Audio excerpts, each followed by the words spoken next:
जाली नोट देश की अर्थव्यवस्था को बड़ी चोट पहुंचाते हैं। खासकर इस काम में दुश्मन देशों का बड़ा हाथ होने की खबरें सामने आती रही है।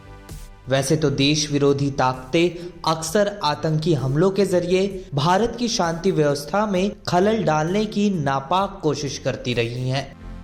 लेकिन अक्सर ऐसा भी देखा गया है कि जब इन मंसूबों में एंटी नेशनल फोर्सेस कामयाब नहीं हो रही होती, तब देश की अर्थव्यवस्था से खिलवाड़ करने के लिए जाली नोटों के जखीरे का इस्तेमाल किया जाता है।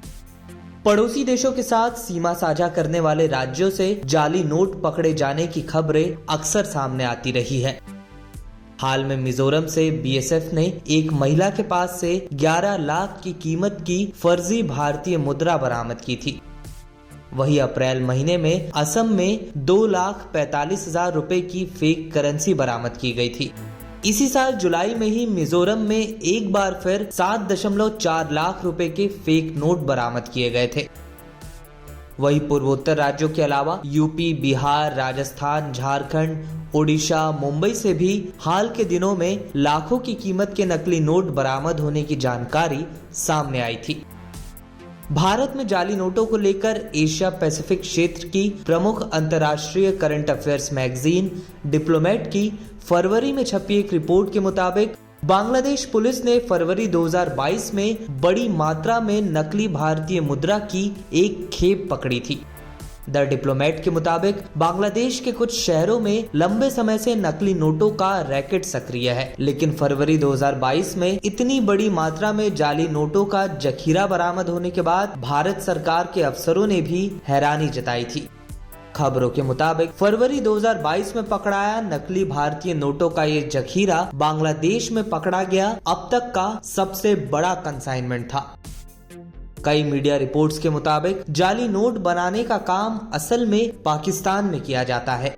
भारत में इन नोटों की एंट्री की प्रक्रिया पाकिस्तान में लाहौर स्थित एक सिंडिकेट के फेक नोट छापने से शुरू होती है, जिसके बाद में इसे श्रीलंका भेजा जाता है और श्रीलंका से ये नकली नोट संगमरमर के पत्थरों से भरे कंटेनरों में बांग्लादेश लाए जाते हैं।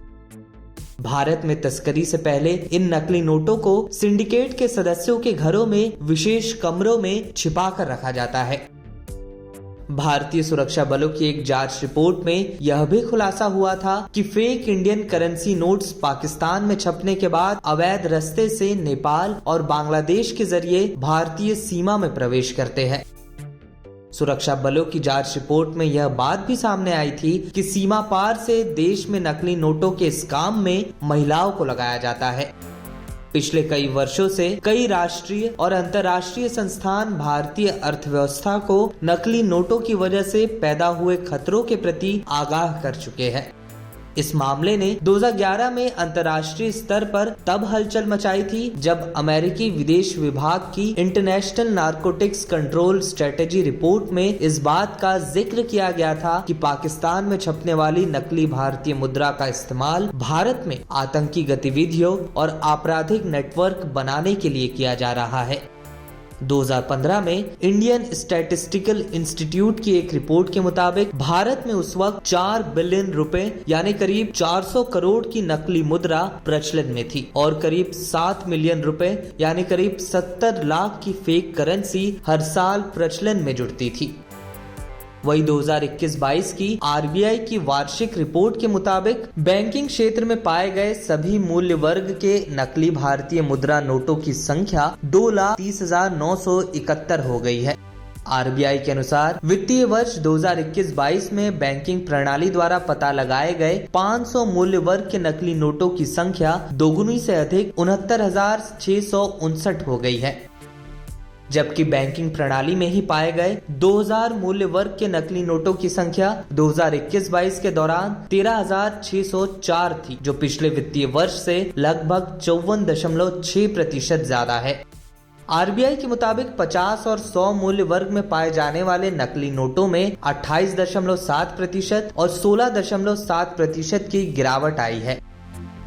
रिपोर्ट में कहा गया है कि 2021-22 के दौरान बैंकिंग क्षेत्र में पाए गए कुल नकली नोटों में से 6.9% रिजर्व बैंक में और 93.1% अन्य बैंकों में पकड़े गए। मोदी सरकार ने 2016 में नोटबंदी का एक उद्देश्य 500 और 1000 के जाली नोटों पर लगाम लगाना भी बताया था। इस वीडियो में फिलहाल के लिए बस इतना ही। देश दुनिया की तमाम खबरों के लिए बने रहिए लोकमत हिंदी के साथ।